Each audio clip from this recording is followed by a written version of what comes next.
Welcome, everyone, to this webinar on innovation and creative thinking. And thank you to the Poland team, the PwC Academy there, that actually got everything going. And we're trying to build momentum for the new mini MBA classes we have this year. But I think it's a great idea for those of you who really want to find out more about how to be innovative and how to actually be more creative. And we all need to be creative, as I'll be trying to say throughout this session. I consider myself an innovator. I've done a few things which I may actually talk about throughout the discussion today, or maybe the lecture, because it is a webinar / lecture mostly. I'll try to cover lots of ground in about an hour, so feel free, of course, to give us your feedback, even, of course, after the session, so we can get better and also offer you more of these 1 hour webinars, which I think are quite stimulating.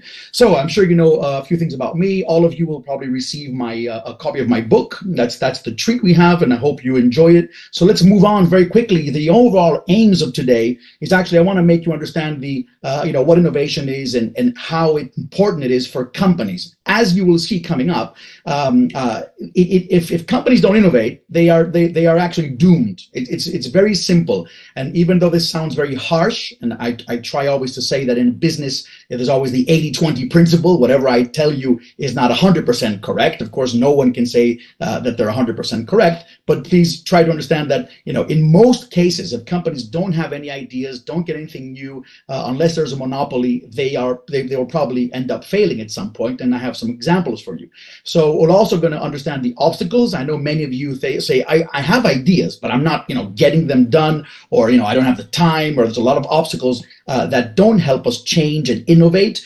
The third point is how to be more innovative, and of course I'll give you the theories behind that, and I'll try to be as practical as possible. One thing that we do at PwC, and I think we're quite proud of that, is that we have practitioners. Whenever we try to deliver, we try to give you some sort of, foundational theory, but also be very practical. We're professionals. I'm also an entrepreneur myself, so everything that I will be saying is quite practical, because I do these things. I don't just teach them. So also we'll understand where innovation can come from, and it's an interesting point there, because it can come from anywhere and anyone. I want to give you some examples on that, and of course to get to the real, let's say, quest is to how to be really creative, how to think. And I think I will go over 3 models if I have the time. I think I will have the time. I'll try to be fast. I know you're listening and you can just take your notes, whatever. I'll be happy to answer some questions. I'll try to do that after like 20-30 minutes, just to give you some background first.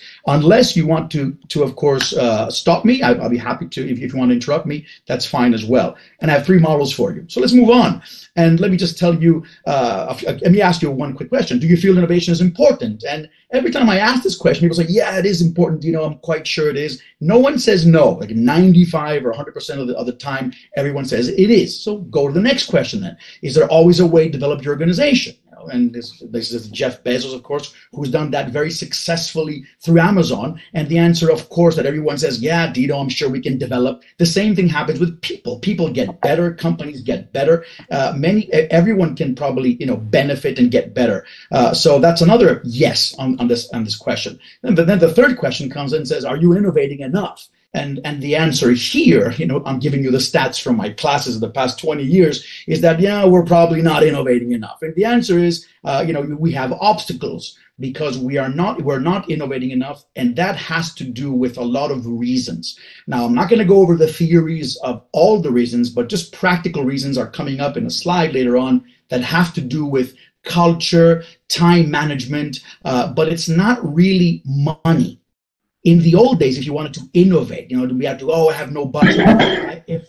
If I had money, I would have done this. If I only had $1 million, okay, that's not the point. There's companies like Zappos. I'm sure you've heard of Zappos. If you haven't, take a note and search for them on Google. Zappos is one of the most innovating companies, and they have like simple things. For example, they put a balloon on every newcomer's desk.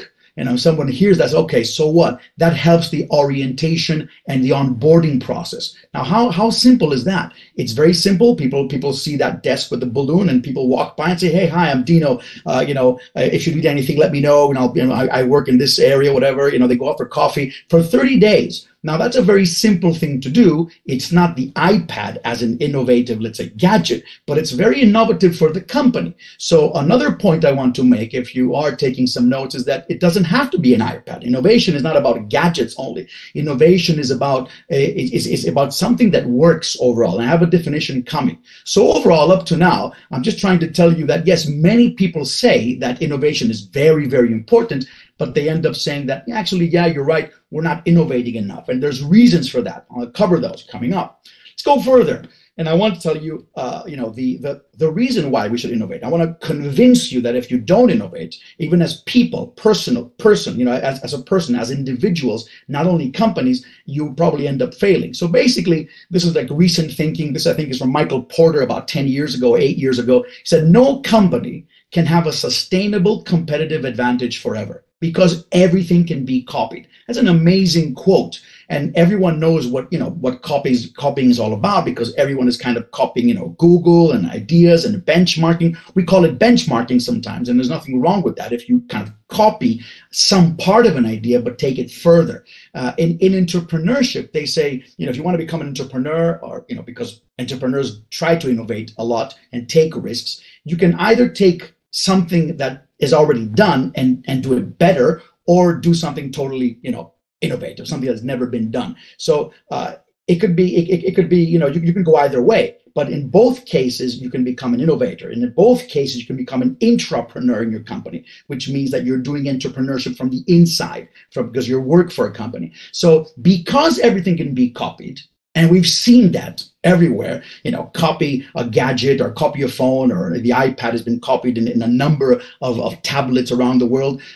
Cars are copying each other. So because of that, the only advantage is the ability to learn and change learn all the time and trying to find something new. So I think, if you think about this, you will be convinced slowly if you see and you give, and I give you all these examples. So let me try to give you some examples. I mean, all of you know these companies, MySpace, that was the YouTube of the era. I'm 50 years old now, and I remember MySpace. It was the first video place. I also play music, by the way. I have a rock group, and we wanted to go on MySpace and everything. And then remember BlackBerry. BlackBerry had the best phone, the best secure email system.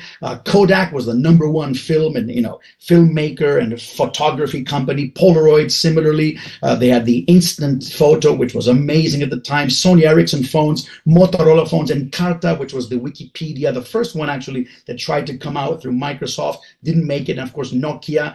We all know where Nokia is right now. It's fading a bit, and I know some of you will probably say, "Well, Dino, you're not right. They're coming back with the old models." We know that, but they're not where they used to be because they didn't innovate as much. And Atari, of course, which was sold, it was one of the top games. So overall, these companies were very big brand names. Everyone knows them, and of course, they are considered that they failed for different reasons. And I'm not going to study the reasons, but a lot of the reasons had to do with no real innovation, nothing totally really new about it. You have to continue to get there. I just wrote an article today, and I actually sent it to Poland about an hour ago. It's one of my bite-sized thoughts, and I could probably tell you to read it. You'll probably see it on social media. Is that the important thing is to be sustainable in business and in life. It's not good to just have, let's say, one big hit.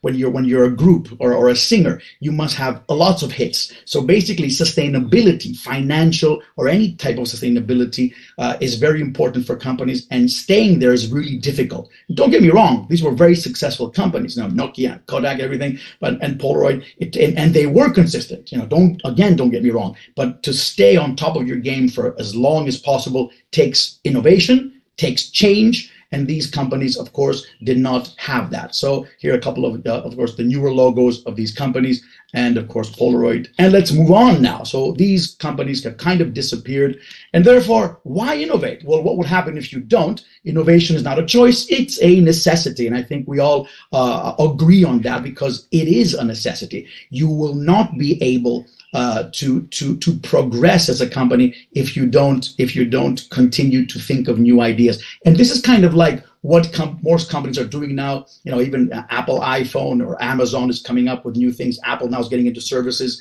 in terms of what Netflix is doing. Amazon has got into cloud services. They got into supermarkets. Every company, Coca-Cola is trying to find new taste. They're actually offering something in Greece with stevia, which was the kind of like the extension of Coca-Cola Life, which had a green label. They always try to find new products and new tastes and new ideas, even though we all think, okay, Coca-Cola is Coca-Cola, why should they innovate? They have to innovate.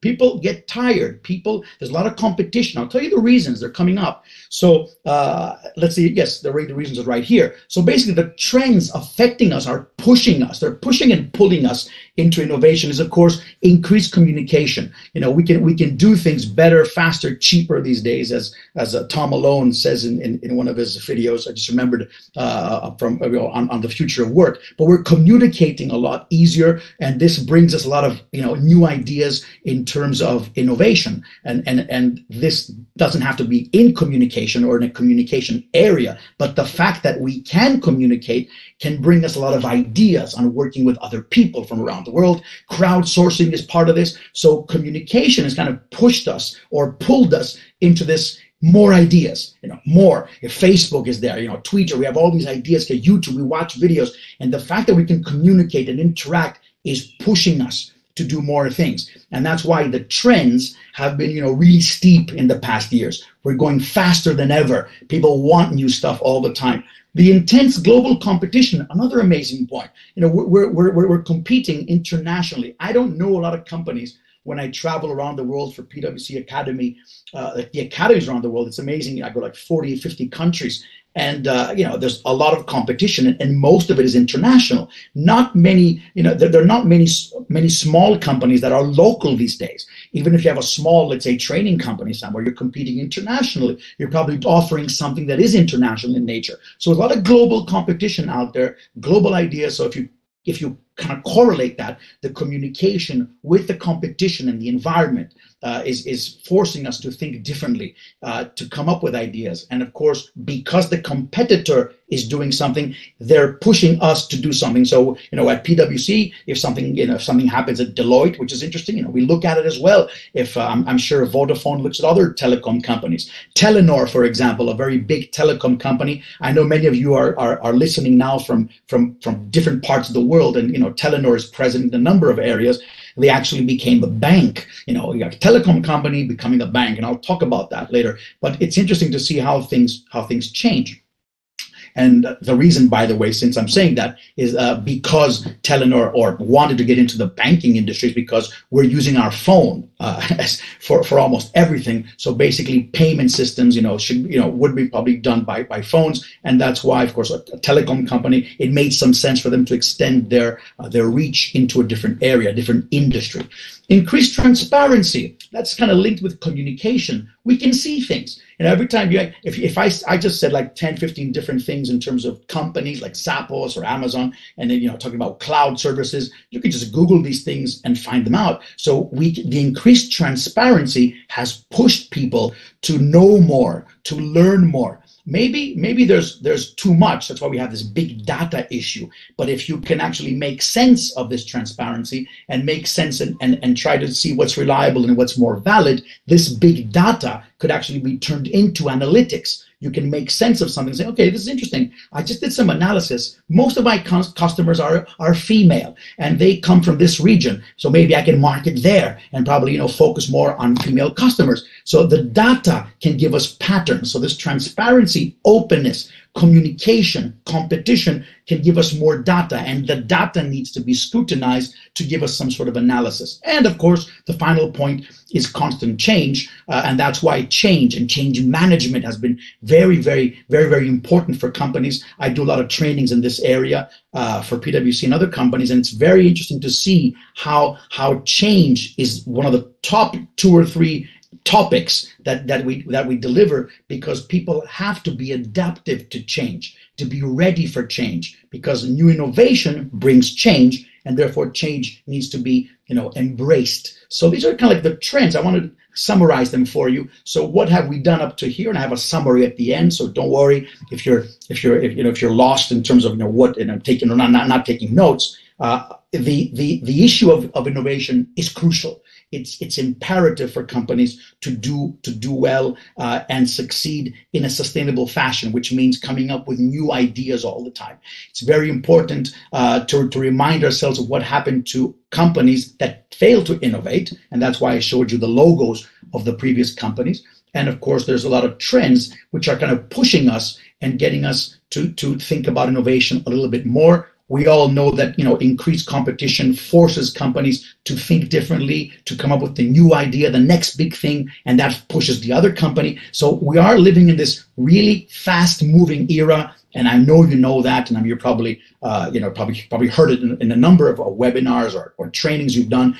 But it's true. We have to remind ourselves the pace of change is forcing this in a certain way. So let me go forward and hope the sound is good. If I don't listen to anyone, it means that we're okay in terms of the sound and everything else. As I told you, I promised I will give you some time. We've done 15 minutes only, so I'll give you some time, about 15 minutes, to maybe ask for some questions if you want, or maybe if you want me, I can go all the way and then we can do that at the end. So this is a very nice quote. Let me read it for you to kind of like show you or to kind of see how it sounds. The surplus society has a surplus of similar companies employing similar people with similar educational backgrounds, working in similar jobs, coming up with similar ideas, producing similar things with similar price and quality. This is quite true. And this is why, we talk about disruption, change, trying to do things differently. And it's not only the classic gadget companies. So a lot of companies that do things differently. IKEA does things differently. You have companies like, as we said, Amazon and retail. Walmart is trying to do things differently now. They're also going online. They purchase companies as well to push more into the online spectrum.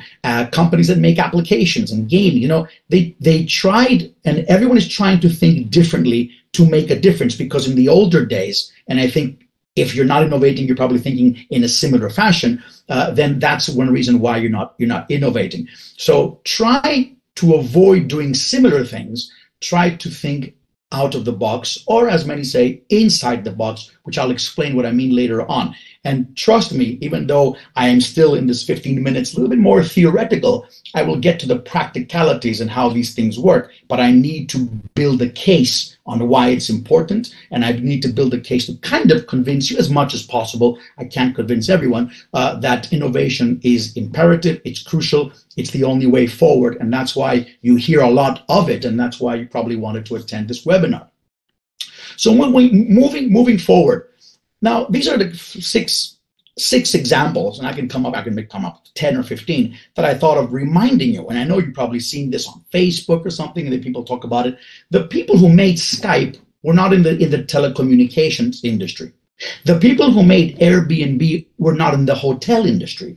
The people who made iPhone were not in the telecom company, in the telecom industry. They were actually a computer company. Yes, it's related, but nothing to do with phones. The people who made the Uber application were not taxi drivers. The people who made Facebook, Mark Zuckerberg, the Winklevoss brothers, and of course his former partner Severin from Brazil, they were not in the, I would say, in the industry of the internet and trying to communicate the way it turned out to be, social media. But they started something to connect dormitories, if you remember the stories, from the movie. And then, of course, things happen. So the more you try, and the more things come up. But you have to try. Trying opens up new doors, and luck goes to those people who try things. And finally, Khan Academy, which is one of my favorite, because Sal Khan, who invented Khan Academy, was a person who was a hedge fund analyst in Boston, and he ended up changing the education industry. Even though he's an educated person, he had nothing to do with education. He wasn't working, let's say, in a university or being a professor or anything. He was just, trying to send nice little videos to his cousin Nandia that was actually taking exams, and he ended up making Khan Academy because he was good at it. So I can go on and on with this, and the whole point of telling you these things is just to show you that anyone can innovate in any industry. And the reason this happens, it's quite interesting to tell you this, is because people who actually get into these things have no risk. We are usually saturated. So I'll give you an example. If I, for example, say something to someone in at PwC, oh, we should do this, whatever. Usually, sometimes, corporates, a lot of procedures to politics, being diplomatic, making sure, things happen in the correct way because we're an audit firm. It makes things very difficult. So people don't even get into it. Sometimes the culture of the company is a little bit more risk averse. So that's why we're trying to build ideas for innovation. So maybe the company is not forcing you to think differently. But if someone comes from outside, and just walks in and says, Dino, why are you doing this webinar like this? Maybe you can do that. They have no risk in saying that. And sometimes the fact that they have no risk gives us the idea and say, interesting, I never thought about that because I'm saturated in what I do in many ways. We're all saturated because we do things in a certain way. And it takes some effort to really be open and take ideas from others. And that's why sharing is very important.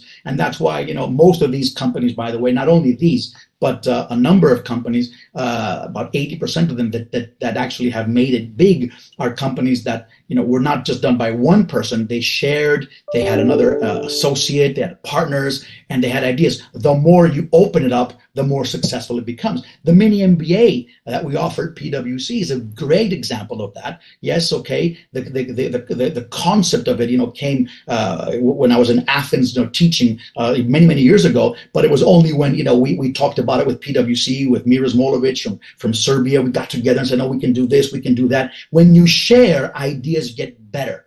When you share, you may listen to something you never thought of. So anyway, making my point, these companies were not made by the industry experts. And I can go on, I'm sure you have a lot others, and please share them if you do. Let me move on. So basically, it's in the way we think, and I want all of you after this webinar, maybe if possible, to get stimulated. And that's I'm not going to make you an expert in 1 hour. I never said that. And we do these webinars to actually try to showcase what we can do. Of course, offer value to everyone who's listening. We do it for free, but it's very important for you to get stimulated because sometimes you're waiting for something to push you a little bit. So I hope I'm part of that. So the shoe story, let me just remind you of a nice little story you probably heard of, but it's a great story. And I sometimes start with that in a class. I said, there's a guy from England, I think it was from Bata, the shoemaker, Bata. And he tells his salesperson, go to Africa and check the market for shoes. And the guy went to Africa, and of course, the areas he picked, were not really, very big retail stores with shoes. And the guy said, oh, it's not going to work there. Not many people, buy shoes. They don't wear shoes in that area, whatever. And the guy said, really? Amazing market. So one guy didn't see any market, and the other guy saw a huge market. It's the way you see things. It's the half full, half empty glass of water. I see things always half full. There's people I talk to, they always see it half empty. So it's the way you think. And the next bullet there is the one that we use for the webinars. Well, it's not mine. It's a great quote by Robert Kiyosaki, an amazing entrepreneur who wrote a book called Rich Dad, Poor Dad. He said, great opportunities are not seen with your eyes, but with your mind. The guy was in real estate. So when he saw a house, a hotel, land, he thought about it. What can I do here? He visioned it. He visioned the area. He saw it differently. He didn't just see, what he saw, literally and practically. So great opportunities. You got to think it differently. Thinking like, remember the shoe story. What can I do? What can I make out of this? Be positive. Be open. If you're always pushing yourself to be negative, you're not going to get anything done anyway.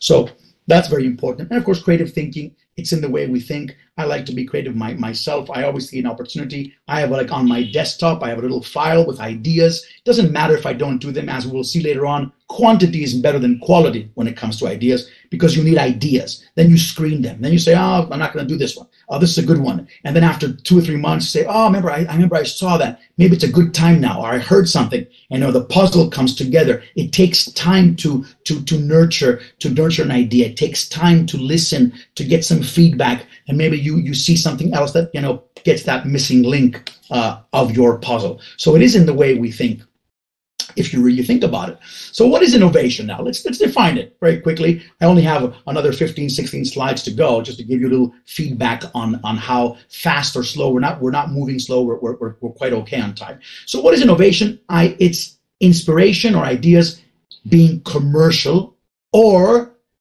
ideas that work. something that actually works. So you can't say, I have an innovative idea. You can't say that. In my book, if you say that, you're actually prejudging something. It may not be innovation. You just have an idea. But if your idea works, and it could be a balloon on a desk, as we said, that is innovation, because now people are using the same technique and they are getting better onboarding, like Zappos did. Even that simple balloon on a desk, which was not a new iPad or a new iPhone, or maybe Amazon's new, let's say, drone technology or a robot. It's nothing like that. It could be something very, very simple. So very, very simply, innovation is ideas that actually work or are implemented. You've done something with them and they are useful to someone. Of course, people want to commercialize most of the ideas. They want to make some money out of it. And of course, that would be the specific and the most important objective, but that doesn't mean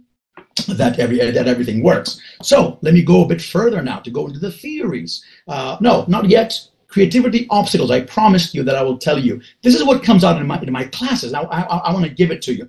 People don't have time. And I'll tell you why they don't have time. We don't have time because we have too many time wasters. We have like 15 ways to communicate, Viber and Skype and Messenger and Facebook and emails and WhatsApp. If you think about all these things, it takes like a good hour to check everything. So just give you an example. And the amount of time we spend on Facebook or everything else, sometimes we spend too much time. We have to have a limit on everything. So time management is a creativity obstacle. Make sure you manage your time well. Second, procedures. Every company has too many procedures. I always hear this. The big companies, yes, they do. Now we have GDPR and now procedures. I can't do this. I can't do that. You're kind of being restricted. I totally understand that. And I'm also part of a big organization like PwC, which, it does restrict you in many cases, but it does give you a lot of scalability, a lot of opportunity. So look at the bright side of things. And of course, let's not make procedures be the problem.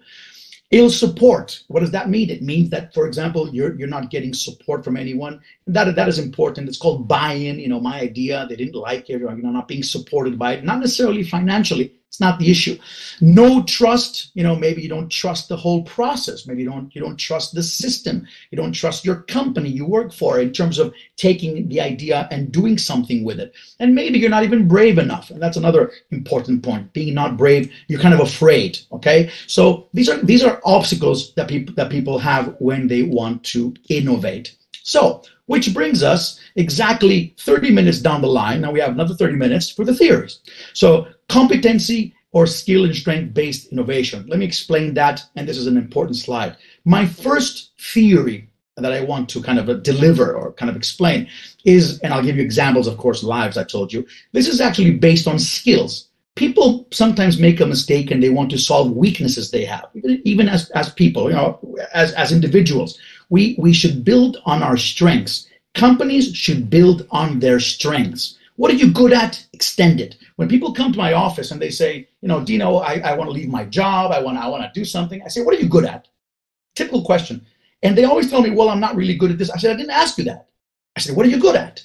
It's the same thing with us. We should find things that we are good at. And there's companies, to take it to a corporate level, that they're good at something. And a very good example, I have to use PwC as the first one. I have like 3 or 4 of them in my mind, but PwC is a good one. PwC started as an accounting company.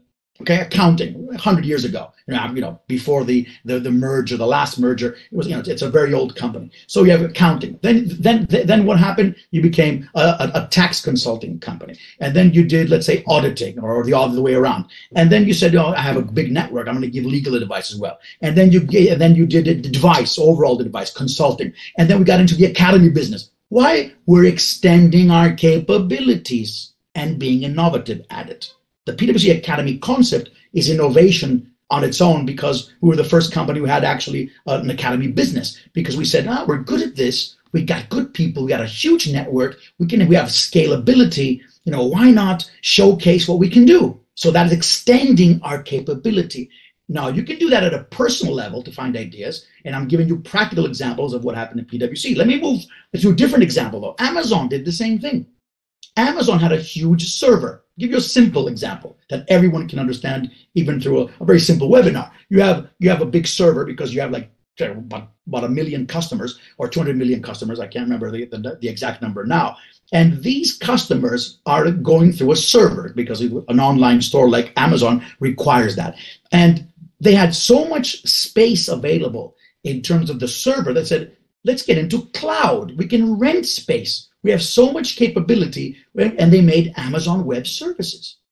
That's the idea. I'm extending a capability I have. And they did the same thing with Amazon Fresh. What is Amazon Fresh? They're actually sending groceries on same-day delivery because they were very good in delivery, the process, the whole thing. How can we extend this? Let's start to do this, and let's start, doing, let's say, same-day delivery of groceries. So you're extending something that you are good at. That is a simple thing. IKEA is a very great furniture shop. What are they doing now? They're extending the use of their furniture, and they're making hotels.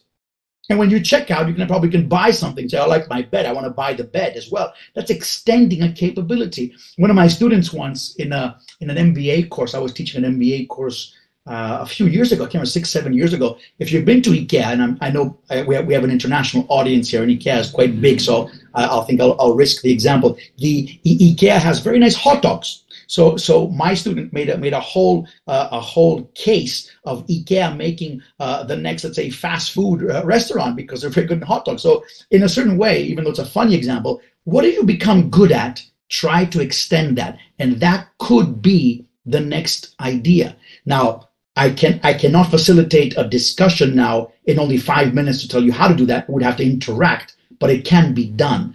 And people cannot sometimes see what they're good at because they don't feel that they're good at it sometimes, because that's what the customers think. So big companies, of course, get the feedback, and it's easy for them. So what are you good at? Amazon is also very good in marketing, as you know, because they were very good in getting the preferences and making recommendations, which Netflix did later on that. So what are you good at? Marketing, patterns, and of course this data, if it's GDPR, of course, compliant, could be used for other things. So find your strengths. I think you got the idea of model number 1. Start thinking this way, and I'm quite sure you can come up with an idea. It could be a process, it could be a strength you have, something you can use in a different way. For example, in training, if we have a great program going, we may actually take that program and offer it and offer it on its own. For example, innovation.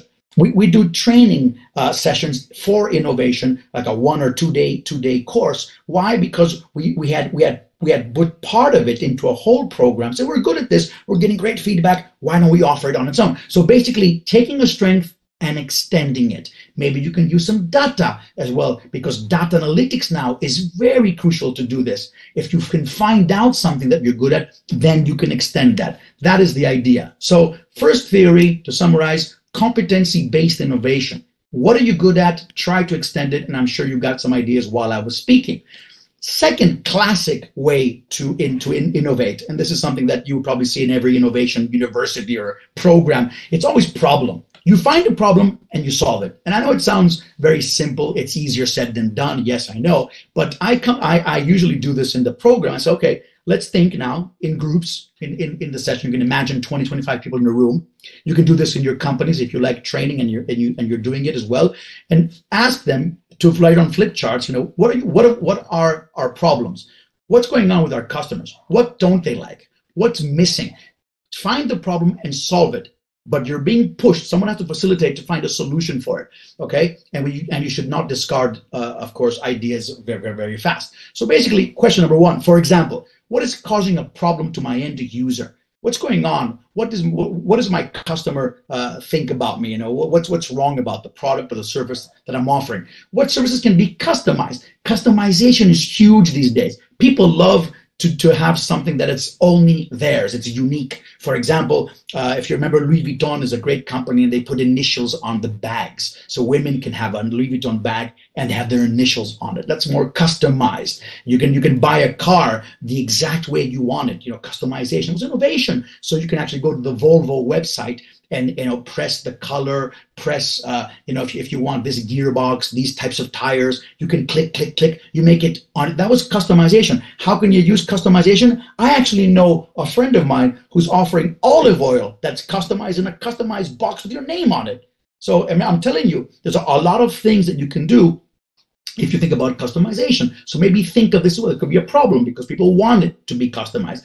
Maybe your process is a problem. Maybe your process is too difficult. Maybe it's too lengthy and you want to change it. When I talk about process, I always remember the movie The Founder. If you ever heard of it, it's a movie that that was based on the McDonald's story, and there's a couple of great scenes there, among others. It's a good movie. Michael Keaton is the actor, and he's a protagonist, and he talks about how the McDonald's brothers, when they tried to make their first hamburger shop, they went to a tennis court and they actually drew with chalk because there was no software at the time. It's 1952, if I remember well, and they had chalk, and they actually made the boxes on where the fries would be and where the burgers would be and how the people would be walking into the area. He actually did what we would do now in a software like Visio or something, or maybe the design, architects or something would design that. He did it with a chalk, and he changed the whole process and made fast food. And that was innovative because people would take like 30 minutes to make food, and he made it in like 5 or 10 minutes. So the process solved the issue of taking time. So what was the problem? Taking too much time. How can we solve it? Change the process. And one of my favorite examples, I think you like this one, is Dick Fosbury. And you all know Dick Fosbury. You don't know you know him, for those of you who don't remember the name. Fosbury was the guy who won the 1968 Olympics in the high jump. And if you remember, the high jump at the time was like 2 meters and 10 centimeters, and people were jumping using their a forward way of jump, with their head in front, or doing the scissors kick. And this guy ran, and he started to jump with his back first. And that's now the most used way to jump in the high jump in athletics. And how did he come up with it? Because he couldn't make the Olympic team. He had to find a way to make the Olympic team. And he actually jumped in that way. And then now everyone in the world after 1968, everyone, I haven't seen anyone in the past 20, 30 years jumping in a different way, even 40 years. So he had a problem and he solved it. Problems force us to do something. And that's why sometimes you may have innovation. There's a lot of examples here I sometimes use in classes. I don't want to give away all these because I won't have the time. But there's a microwave that actually, instead of doing beep beep beep, which is actually annoying sometimes when the food is ready, it actually plays music for you. So that's a problem. People don't like beep beep beep, and you put music. But they were bold in doing it because people sometimes talk too much and they don't get things done. So theory number one, if you remember, competencies-based innovation. Theory number two, find a problem, solve it, push yourself. And if you do share discussions with people in a meeting room and doing a very effective meeting, because meetings are not always effective, then you will be able to find a solution. Trust me on that, because it always happens in a classroom. We may not implement them, but we do come up with them. So basically, before I go to the last theory and also come to the questions at the end, which I have for you, the last one is really, I think, truly amazing. So let me just say this slide first and then move in. So innovation is not only IT related. It doesn't have to be really creative in that sense. It doesn't have to be a revolution. Oh my God, this is not like the new iPhone or whatever. It could be something that really just works. And you can optimize costs. You can make a different process. You never know. And then, of course, the more you build on it, it becomes better and better. The internet wasn't what it is now. Tim Berners-Lee, didn't come up with the internet when it came out. I think it was actually used for the ARPANET, which was actually a military project in the USA. And and then, of course, after 10, 20, 30 years, he started to figure out that, people can use it globally, through international connectivity and everything. So, the internet didn't come out like that. Takes time to nurture.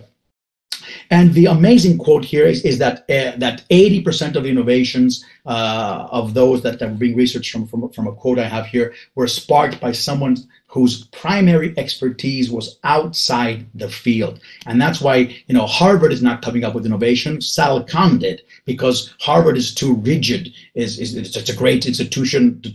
Don't get me wrong, but it's very rare that you will see the established people getting into something, risky and everything. They could, don't get me wrong, but it's not the norm. The norm usually comes from some, crazy person or someone who actually takes the initiative and risks things. And that's how innovation usually happens. So Now, the third and final theory, which I'm very proud to kind of present, it's a great theory called systematic inventive thinking. It has 5 sub areas, but in a 1 hour webinar, I will have to be very specific for you and maybe impress you with what I have in mind. But let me tell you what I mean. Now, this is based on the fact that innovation follows a set of patterns that can be reapplied to any product, service, or process. But I have to explain that. I know it sounds very scientific for you.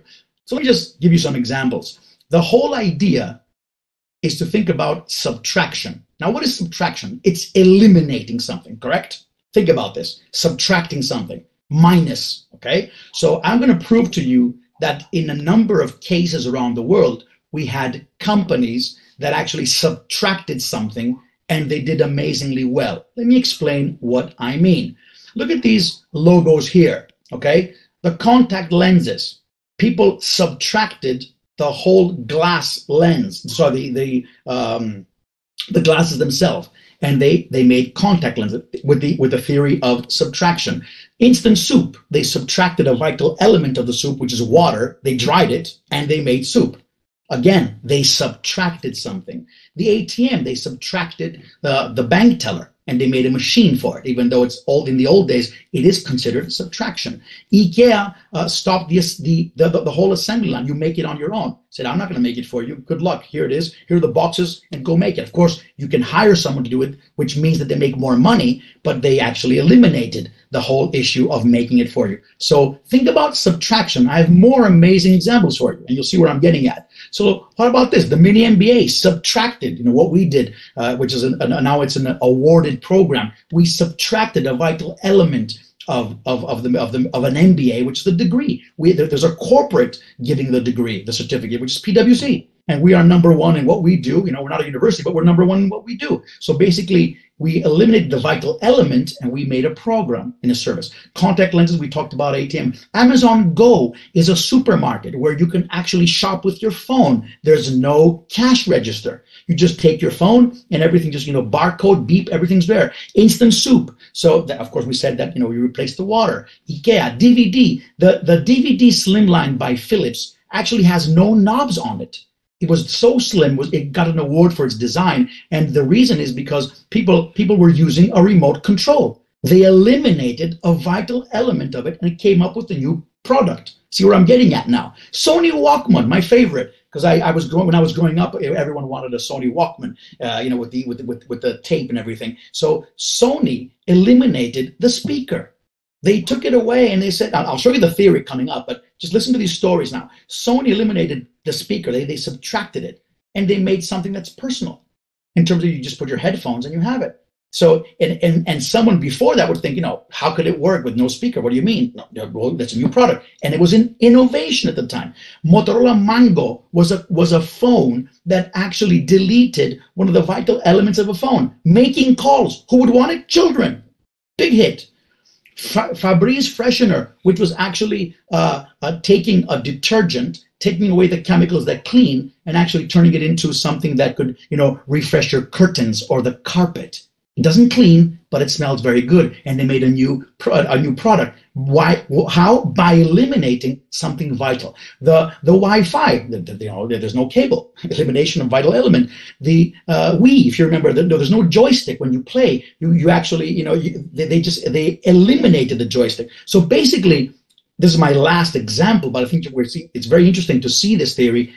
Can you think of something that you can take a service or product, maybe in your company, or even a procedure in your company, or something you do, and you can start eliminating a vital element and then see what you have and ask if anyone wants it. Let me show you how that looks on the theory. Here it is. So you take an existing situation and you think about a thinking tool. Subtraction is one of them. I can't cover all of them. It's only 1 hour and we've covered 45 minutes already. And I want to leave some time for questions if I can. So basically you subtract a vital element. You make a virtual product. Let's, for example, the Walkman. So you have a Walkman and you say, would anyone want something like that with no speaker?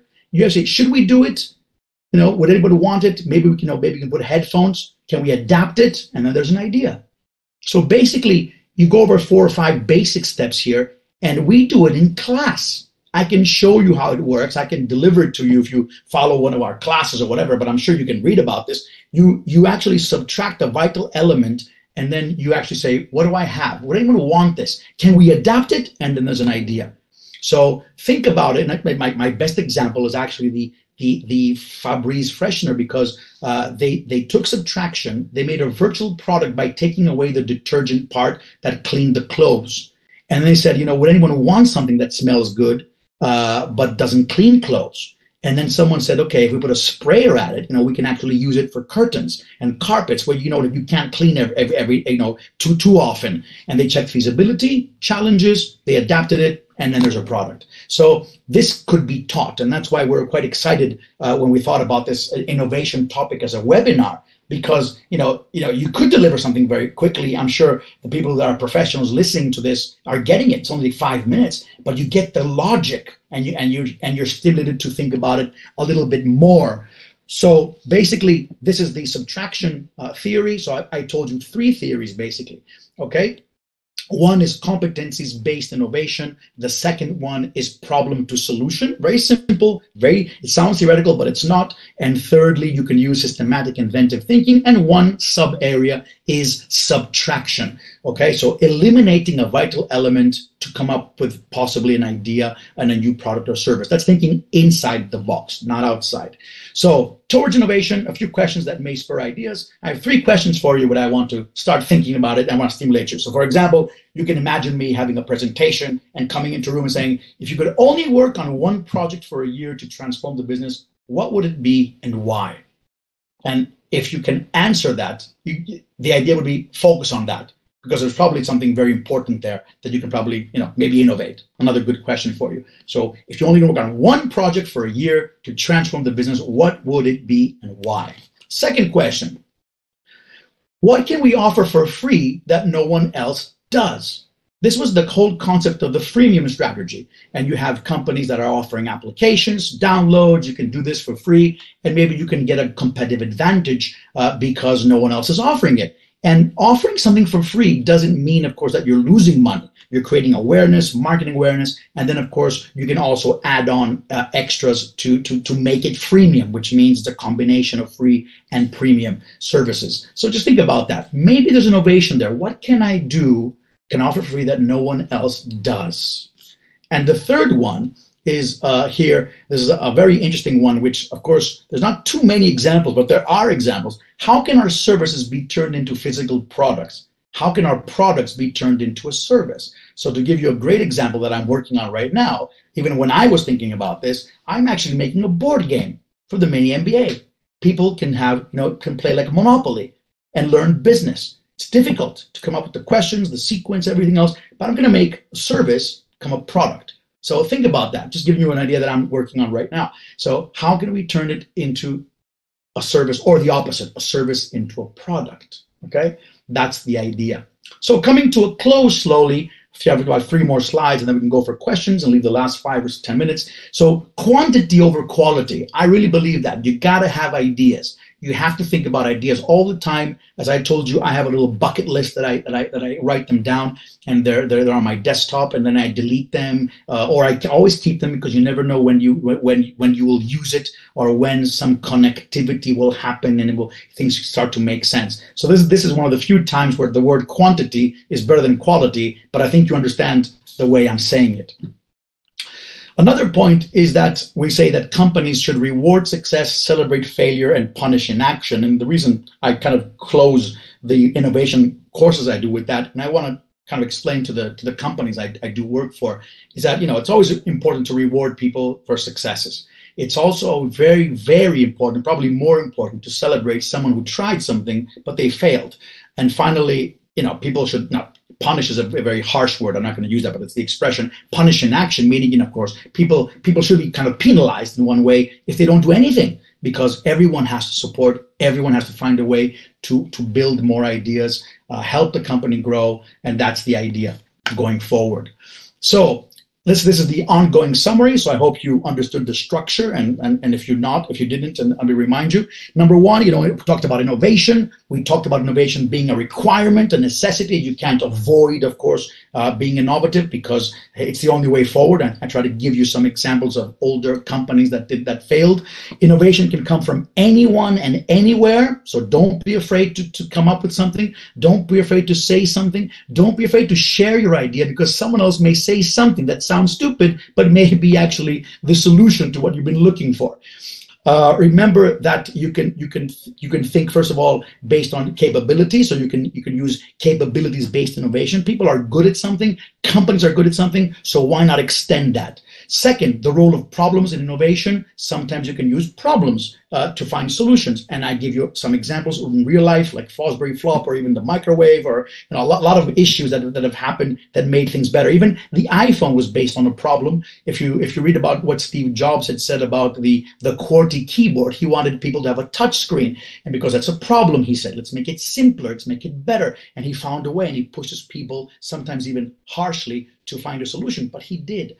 Of course, the third theory was based on systematic inventive thinking, which is a very nice theory. Have a look at it, learn, search for it. It has to do with subtraction. I can also talk about multiplication, maybe in a different webinar. It's a different type of process, but I think you got the idea of using subtraction and then seeing what remains, seeing if you can adapt things. Would anyone need it? And of course, get the idea going. Something extra that I did not talk about, but I promised myself to put it in the summary because it's a huge topic that has to do with companies. Culture is crucial. Culture of a company is what actually triggers innovation. So make sure if you are one of the leaders, if you're listening to me and you're a leader in your company, make sure you curate and nurture that type of culture where people are not afraid to say their ideas and share them. And that is, creating an infrastructure towards innovation, which will help your people come up with ideas. It's all about ideas going forward all the time. And if people are not giving ideas, then it's very difficult, of course, to have the competitive advantage. Be curious, and that's when things happen usually. And finally, I love this slide. This is a classic slide that we always talk about, even though you probably have maybe seen it somewhere. It's take action, not notes. One of the inspirational points I wanted to share with you is, do something instead of sometimes we talk a lot. We tend to talk a lot, and we're not implementing. So it's always great to say, I'm going to do this. I'm going to go for it, and I'm going to try something. It doesn't have to be company oriented. I know I'm speaking to you as individuals. Many of you come, of course, from big multinational firms or smaller firms. That doesn't really matter. But take action. Let's not talk too much. Let's do things. It's very important to do things, not just talk about them. I think that's where companies fail. People are very good, and consultants are very good in terms of coming up with ideas, but we fail sometimes to implement. We don't do what we need to do. We like talking about them and making a decision, but when it comes to getting things done, we're a bit slower and things don't happen. So let's leave it there in terms of the webinar. That's exactly 55 or 56 minutes, so I think I was right on time, and I want to leave the next 5 minutes for any questions. I know I took a lot of time, so I wanted to make sure that I cover everything, but of course we can extend, you can give us feedback, and also you can come up with any questions. So the floor is yours. If Kasia can hear me, maybe we can have the host help us out with any questions. Yes, thank you, Dino, so much for this. I took some notes. I'll translate them into action. Excellent. In the near future. So there's quite a few of us. If you have any questions, if you have any comments, something you would like to share, maybe an idea, or some from your experience that you've been innovative, you've created something, please do so. We are happy to hear from you. Or even a question if they have. Sure. I think you can unmute yourselves. That would be the... Hey, Dino, can you... Hello. Hello, yes, we can. Hey, I'm Alex. So you talked about the change management that, it's trending nowadays.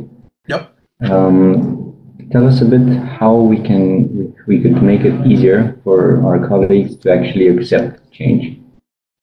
Well, basically, everything for change very quickly. It's a different topic, but I would be very happy to cover a few points. It comes from the top. If the people on the top that are leading are not change oriented, or they're not, adaptive to change, they have to show that things are happening with training, with educating people on the new changes. They have to be open in meetings to always embrace change. It always comes from the top. Talk about governance, talk about change management, setting the tone at the top. Nothing's going to happen in innovation, change, or whatever you want to call it if the people that are leading are not open. Remember that. So a very quick answer is, of course, and being a trainer myself and a consultant, active consultant, I would start with training, and that's why companies have a 1 or 2 day session on bringing in some animators from outside, let's say the company, because that has to also come from outside. It's not easy to say, oh, okay, I'm Dino, I work for the same company, and now listen to me, for change, because you tend to think about Dino as that Dino is in the company. You want someone from outside. It's got to be a good balance between that. So the quick question is setting the tone at the top for change, openness, understanding, and then educate people. The education part is very tricky. It cannot be done ad hoc with one session. It's got to be a program, and that's where we work with HR people, and we start to help them to do 1 or 2 day courses, covering a lot of ground with a number of people inside the company. So it's a bit wide in terms of an answer, but that's what I can do for now. Yeah, thanks a lot. It actually covered one essential thing. I was actually talking about changes in startups, and let's say the top stakeholders are change oriented, but basically what you're saying is they need to support us with actually training to be able to change our way of thinking and accept it. And thanks a lot for those. My pleasure. Any other question?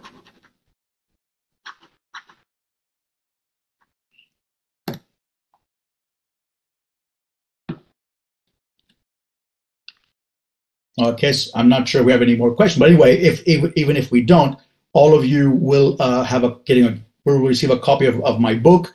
It's quite a fun book, I think, and I've sent it over. All of you will probably receive it by email, download it, and I'm sure we'll have the time to do more of these webinars. So please sign up, and maybe we can invite you to another one. There's a number of topics that I cover personally, but also the whole team is amazing, and you can get a glimpse of what we do. Even though, as you understand, if we had innovation in a classroom for a couple of days, you can imagine how much interaction, what happens in the class, the vibe, the stimulation, the videos, coming up with ideas. People leave and they just feel great. And that's something we're missing in the world. It's a very difficult society globally, difficult times we're living in, and we always have to be stimulated. So, coming back to that last point, being an educator above all, I really want to feel that I stimulated some of you to start something tomorrow and say, I'm going to do that.